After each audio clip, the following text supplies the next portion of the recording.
हमारे बॉडी में water, oxygen, glucose, minerals, vitamins, fat, proteins, इन सब को ब्लड के द्वारा एक जगह से दूसरी जगह ट्रांसपोर्ट किया जाता है।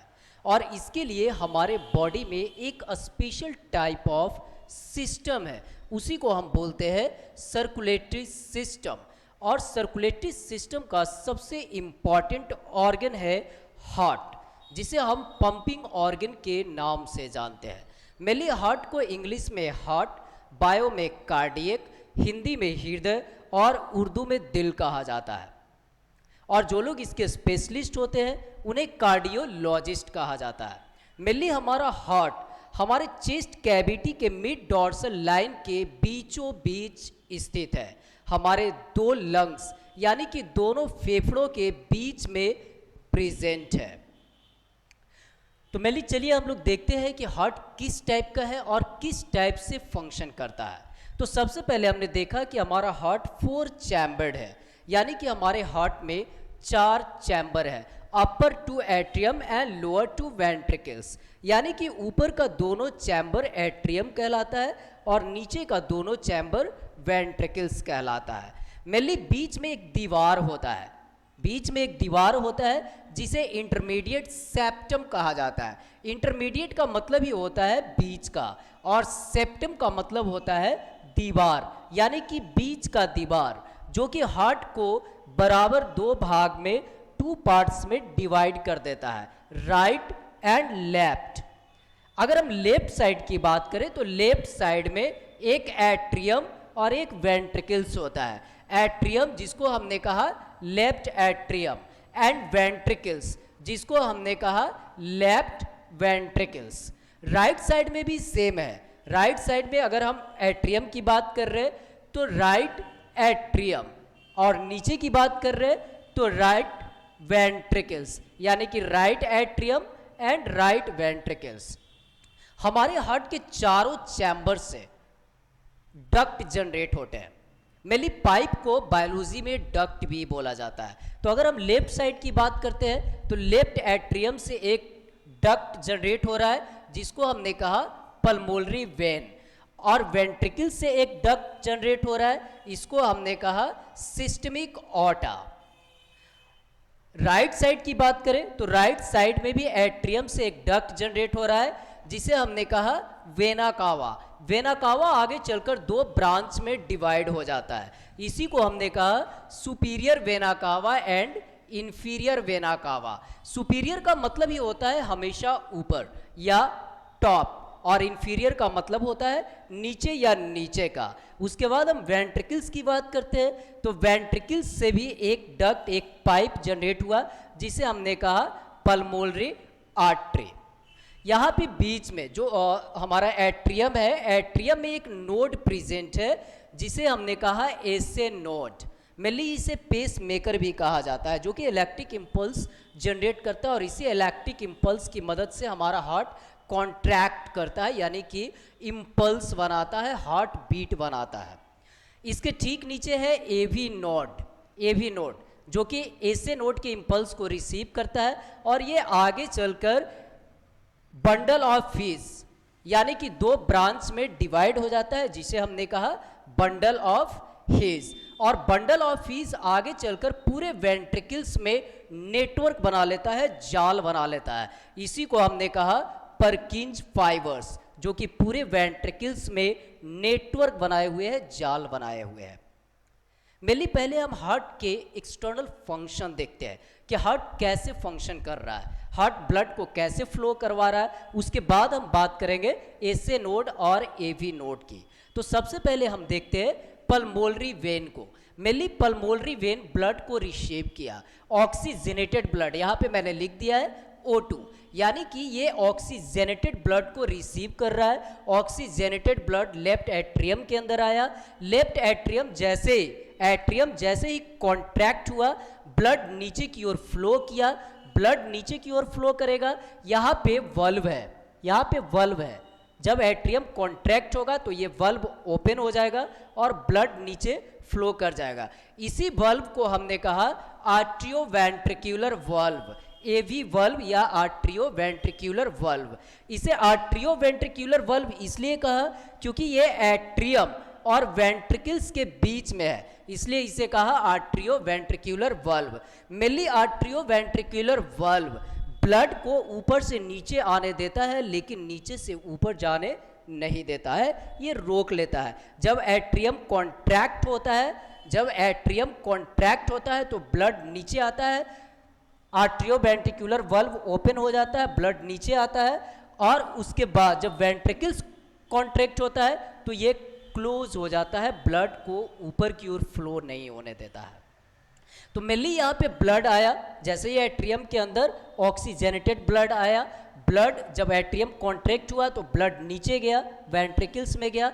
अब वेंट्रिकल्स कॉन्ट्रैक्ट होगा तो ब्लड सिस्टमिक ऑर्टा में जाएगा, और सिस्टमिक ऑर्टा से होता हुआ ब्लड पूरे बॉडी में चला जाएगा, पूरे बॉडी में चला जाएगा। बॉडी के अंदर सेल के अंदर रिस्पायरेशन होगा, यहाँ पे रिस्पायरेशन होगा, और जब रिस्पायरेशन होगा तो हम सभी जानते हैं कि आफ्टर रिस्पायरेशन, जब रिस्पायरेशन होगा ग्लूकोज टूटेगा तो ऑक्सीजन कन्वर्ट हो जाएगा CO2 में, यानी कि अब यहाँ पे ब्लड इनप्योर हो गया, यानी कि जो हमारा ब्लड है अब उस ब्लड में ऑक्सीजन नहीं है, या ऑक्सीजन बहुत लेस अमाउंट में है, अब उसमें CO2 है।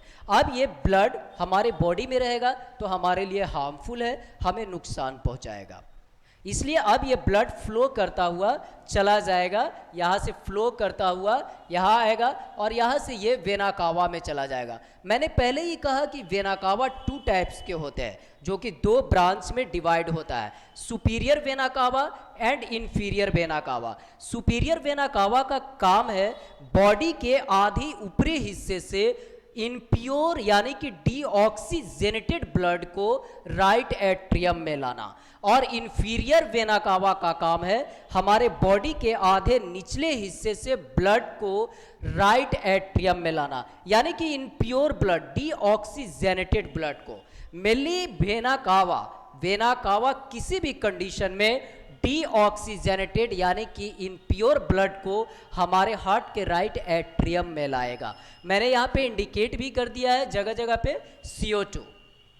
तो mainly deoxygenated blood superior vena cava और इंफीरियर वेना कावा की मदद से राइट एट्रियम के अंदर चला आया। अब राइट एट्रियम कॉन्ट्रैक्ट होगा, मेनली एट्रियम, दोनों एट्रियम एक साथ ही कॉन्ट्रैक्ट होता है। तो जैसे ही एट्रियम कॉन्ट्रैक्ट हुआ अब ये ब्लड नीचे फ्लो करेगा, वेंट्रिकल्स में आएगा, वेंट्रिकल्स में जैसे ही आया वेंट्रिकल्स कॉन्ट्रैक्ट होगा, वेंट्रिकल्स से ब्लड फ्लो करता हुआ यानी कि पल्मोनरी आर्टरी के द्वारा चला जाएगा हमारे लंग्स में, लंग्स में गया। अब हमारे लंग्स में ऑक्सीजनेशन होगा, इस ब्लड के अंदर जो CO2 थे, यानी कि जो डीऑक्सीजनेटेड ब्लड था, इनप्योर ब्लड था, उसमें CO2 था, अब ये चला जाएगा हमारे लंग्स में, लंग्स से हमारे नॉस्टिल में आएगा और नॉस्टिल से एक्सटर्नल इन्वायरमेंट में रिलीज हो जाएगा। हमने फिर से सांस लिया, गैसियस एक्सचेंज किया, तो हमने एयर लिया, उस एयर में ऑक्सीजन था, ऑक्सीजन जैसे ही लंग्स के अंदर आया वहाँ पे ब्लड था, ब्लड के साथ H भी था, और हम सभी जानते हैं कि ऑक्सीजन के साथ हेमोग्लोबिन रिएक्शन करके ऑक्सी हेमोग्लोबिन बनाता है। अब ऑक्सी हेमोग्लोबिन बन गया, अब फिर से ब्लड में ऑक्सीजन मिक्स हो गया। जैसे ही ब्लड में ऑक्सीजन मिक्स हुआ ये ब्लड चलाया मूव करता हुआ हमारे लेफ्ट एट्रियम के अंदर, फिर से एट्रियम से वेंट्रिकल्स में ब्लड आएगा, वेंट्रिकल्स से बॉडी में जाएगा, रिस्पायरेशन होगा, फिर से CO2 का फॉर्मेशन होगा, फिर से ब्लड इनप्योर होगा, और फिर से ये ब्लड मूव करता हुआ चला जाएगा सुपीरियर वेना कावा और इंफीरियर वेना कावा की मदद से हमारे राइट एट्रियम के अंदर, राइट एट्रियम से राइट वेंट्रिकल्स में जाएगा, वेंट्रिकल्स से फिर से पल्मोनरी आर्टरी की मदद से लंग्स में जाएगा, ऑक्सीजनेशन होगा, उस ब्लड में ऑक्सीजन मिक्स होगा, और फिर से ये ब्लड प्योर होकर हमारे लेफ्ट एट्रियम में आएगा, लेफ्ट एट्रियम से वेंट्रिकल्स में जाएगा, फिर बॉडी में जाएगा, रिस्पायरेशन होगा, फिर से CO2 का फॉर्मेशन होगा, फिर से ये हार्ट में जाएगा। इसी प्रक्रिया को, इसी सिस्टम को हम बोलते हैं डबल सर्कुलेशन। यही है ड्यूअल सर्कुलेशन, जिसमें blood heart to body, body to lungs, lungs to heart, और इसी सर्कुलेशन को डबल सर्कुलेशन कहा जाता है। अब देखो मेनली यहाँ पे है एसे नोड, एबी नोड और bundle of His Purkinje fibres. तो मेनली ये क्या है, तो मेनली एसे नोड यही वो नोड है, यही वो पेस मेकर है जो हमारे हार्ट को हार्ट बीट प्रोवाइड कर रहा है, यानी कि दिल की धड़कन बना रहा है। मेनली एसे नोड सोडियम क्लोराइड की मदद से, हमने सॉल्ट लिया था, हमने खाना खाया था, उसके साथ सॉल्ट भी लिया था, सॉल्ट में सोडियम क्लोराइड था, और हम सभी जानते हैं कि सोडियम पे पॉजिटिव चार्ज होता है और क्लोराइड पे निगेटिव चार्ज होता है। और ये बात हम भली भांति जानते हैं कि जब भी कहीं पे पॉजिटिव और निगेटिव चार्ज आपस में कंबाइंड होता है तो इलेक्ट्रिसिटी की गुंजाइश बनती है, यानी कि इलेक्ट्रिसिटी स्पार्किंग होता है, इलेक्ट्रिक स्पार्किंग होता है। हमारे एसे नोड के साथ भी यही कंडीशन है। जब यहाँ पे सोडियम क्लोराइड आता है और जब पॉजिटिव निगेटिव चार्ज आपस में मिलते हैं तो इन दोनों के मिलने से यहाँ पे इलेक्ट्रिक स्पार्किंग होती है, और ये इलेक्ट्रिक स्पार्किंग इस तरह से सर्कुलर फॉर्म में हमारे हार्ट के एट्रियम में फैल जाता है और हार्ट के एट्रियम को अंदर की ओर खींच लेता है। और जब अंदर की ओर खींचा तो हार्ट के एट्रियम का वॉल्यूम कम गया, और जब वॉल्यूम कमा तो इसके अंदर जो ब्लड है उस पर प्रेशर पड़ा, और जब प्रेशर पड़ा तो ब्लड नीचे की ओर फ्लो करेगा। यही ब्लड नीचे की ओर फ्लो करता है। जैसे ही ब्लड नीचे की ओर फ्लो किया, चला आया वेंट्रिकल्स के अंदर। अब यहाँ पे है कि क्या वेंट्रिकल्स को भी एसे नोड कॉन्ट्रैक्ट करवाता है, तो बिल्कुल नहीं। अगर ऐसा होता, अगर एसे नोड एक साथ चारों चैम्बर को कॉन्ट्रैक्ट करवाता तो हमारा हार्ट फट जाता और हार्ट अटैक हो जाता, लेकिन ऐसा नहीं है। वेंट्रिकल्स को कॉन्ट्रैक्ट करवाने के लिए एक स्पेशल टाइप ऑफ टिश्यू है, नोड है, जिसे हमने कहा एवी नोड। एवी नोड एसे नोड के इंपल्स को ही रिसीव करता है और इसे रिसीव करके बंडल ऑफ हीज की मदद से वेंट्रिकल्स की दीवारों में फैला देता है, जिसे हमने कहा परकिंस फाइबर्स। ये परकिंस फाइबर्स वेंट्रिकल्स के दीवारों में नेटवर्क बनाए हुए हैं और इसी एसे नोड के इंपल्स को वेंट्रिकल्स में फैला दिया, और इसी इंपल्स के कारण वेंट्रिकल्स कॉन्ट्रैक्ट हुआ। जैसे ही वेंट्रिकल्स कॉन्ट्रैक्ट हुआ, वेंट्रिकल्स का वॉल्यूम कमा, इसके अंदर जो ब्लड है उस पर प्रेशर पड़ा और वो ब्लड फ्लो करता हुआ पल्मोनरी आर्टरी के द्वारा लंग्स में चला गया और इस साइड सिस्टमिक ऑर्टा की मदद से बॉडी में चला गया। ठीक है, अब देखो, अब यहां पे ये है कि एसे नोड के इंपल्स को एबी नोड रिसीव कर रहा है, तो दोनों एक साथ क्यों नहीं धड़क रहा है, यानी कि दोनों एक साथ कॉन्ट्रैक्ट क्यों नहीं हो रहा है, एट्रियम और वेंट्रिकल्स दोनों एक साथ क्यों नहीं कॉन्ट्रैक्ट हो रहा है। इसका रीजन है, जब एसे नोड ने इंपल्स ट्रांसफर किया था और जब एट्रियम को कॉन्ट्रैक्ट करवाया था तो उस समय एबी नोड ने इस इंपल्स को रिसीव किया था, और इस इंपल्स को परकिंस फाइबर्स तक और वेंट्रिकल्स की दीवारों तक आने में टाइम लग गया। तब तक एसे नोड रिलैक्स हो गया और दोनों एट्रियम जो कॉन्ट्रैक्ट हुआ था वो रिलैक्स हो गया। अब वेंट्रिकल्स कॉन्ट्रैक्ट होगा। यही कारण है कि जब एट्रियम कॉन्ट्रैक्ट होता है तो वेंट्रिकल्स रिलैक्स मोड में होता है, और जब एट्रियम रिलैक्स मोड में होता है तो वेंट्रिकल्स कॉन्ट्रैक्ट होता है। और इसी के जो कॉन्ट्रैक्शन और रिलैक्सेशन का मोमेंट है, इसी से एक साउंड निकलता है, लव एंड डव, जिसको अक्सर डॉक्टर आला से चेक करते हैं। जब सीने पे आला लगाते हैं तो साउंड बनता है, साउंड सुनाई देता है, लव एंड डव। यही साउंड है जो एट्रियम और वेंट्रिकल्स का आता है, क्योंकि एट्रियम पहले कॉन्ट्रैक्ट होता है, उस समय वेंट्रिकल्स रिलैक्स मोड में होता है, और जब एट्रियम रिलैक्स होता है तो वेंट्रिकल्स कॉन्ट्रैक्ट होता है। तो मेनली यही था हार्ट का फंक्शन। अब देखो यहाँ पे हमने लिखा है पेरिकार्डियल स्पेस। मेनली हमारे हार्ट के बाहरी दीवारों के बीच में एक स्पेस होता है जिसे कहा जाता है पेरिकार्डियल स्पेस।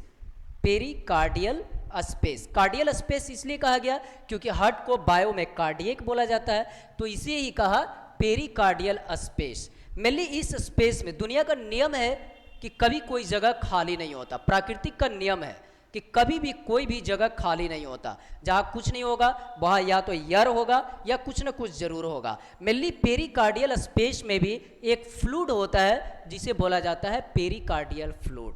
मेनली ये फ्लूइड हमारे हार्ट का प्रोटेक्शन करता है। सपोज किसी ने मार दिया या साइकिल चलाते वक्त गिर गए, बाइक चलाते वक्त एक्सीडेंट कर गए या किसी भी चीज से चोट लग गई, तो मेनली उस कंडीशन में ये पेरिकार्डियल फ्लूइड हमारे हार्ट को प्रोटेक्शन देता है, हमारे हार्ट का बचाव करता है। तो मेनली ये क्लियर हुआ।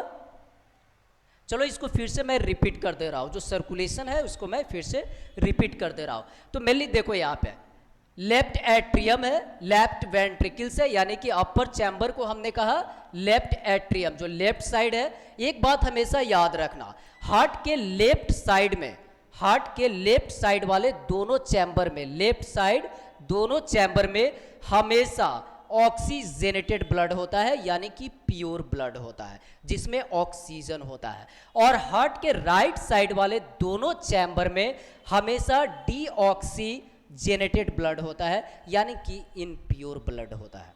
तो हम लोग लेफ्ट साइड से चल रहे हैं। तो लेफ्ट साइड में सबसे पहले हमने यहाँ पे देखा पल्मोनरी वेन है। लेफ्ट साइड का जो एट्रियम है, जो लेफ्ट एट्रियम है, लेफ्ट एट्रियम से एक डक्ट जनरेट हुआ। मेनली पाइप को बायो में डक्ट भी बोला जाता है। तो डक्ट जनरेट हुआ जिसको हमने कहा पल्मोनरी वेन। अब ये यहाँ से ब्लड को रिसीव किया, ब्लड एट्रियम के अंदर आया, लेफ्ट एट्रियम के अंदर आया।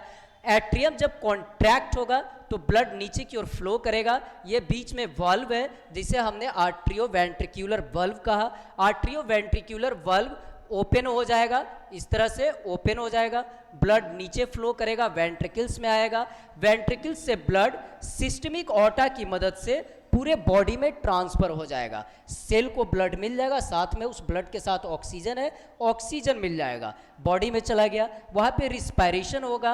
आफ्टर रिस्पायरेशन, रिस्पायरेशन के बाद यहाँ पे CO2 का फॉर्मेशन हुआ। CO2 ब्लड के साथ मिक्स हो गया। अब ये इस डक्ट की मदद से चला आया कहा हमारे राइट एट्रियम में, यानी कि यहाँ पे सुपीरियर वेना कावा है। वेना कावा है जो कि दो ब्रांच में डिवाइड हो गया, superior vena cava and inferior vena cava. Mainly बताया सुपीरियर वेना कावा हमारे बॉडी के आधे ऊपरी हिस्से से ब्लड को राइट एट्रियम में लाता है, और इंफीरियर वेना कावा हमारे बॉडी के आधे निचले हिस्से से ब्लड को राइट एट्रियम में लाता है। और ये किस टाइप का ब्लड है? इनप्योर ब्लड है, डीऑक्सीजनेटेड ब्लड है।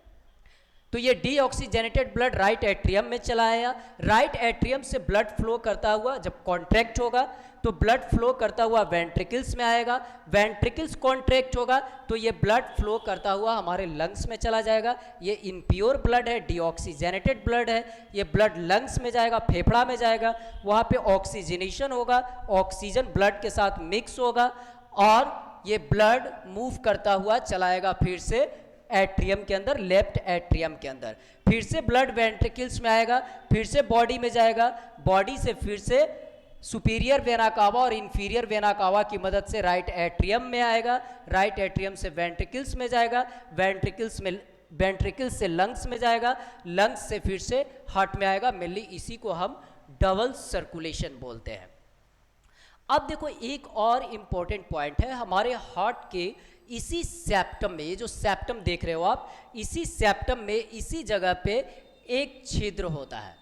जब हम एम्ब्रियोनिक स्टेज में थे, माँ के गर्भ में थे, तो उस समय हमारे इस सेप्टम में बीच वाले दीवार में एक छिद्र था, क्योंकि उस समय मेनली हम ऑक्सीजनेशन नहीं कर रहे थे। क्या हम अपने नॉस्ट्रिल से उस समय ऑक्सीजन ले पा रहे थे? नहीं ले पा रहे थे, क्योंकि हम माँ के गर्भ में थे। तो मेनली हमारे अंदर ऑक्सीजन कैसे जा रहा था? हमारे बॉडी में जब हम एम्ब्रियोनिक स्टेज में थे, माँ के गर्भ में थे, तो उस समय हमारे अंदर ऑक्सीजन कहाँ से जा रहा था? तो वो ऑक्सीजन माँ दे रही थी, यानी कि माँ गैसेस एक्सचेंज कर रही थी, अपने नॉस्ट्रिल की मदद से ऑक्सीजन ले रही थी, और वो ऑक्सीजन माँ के ब्लड में मिक्स होकर हमारे अंदर जा रहा था, और तब जाकर हम रिस्पायरेशन कर रहे थे। तो हमारे अंदर रिस्पायरेशन के बाद CO2 भी तो बन रहा था। तो CO2 एक्सक्रिएट कैसे हो रहा था?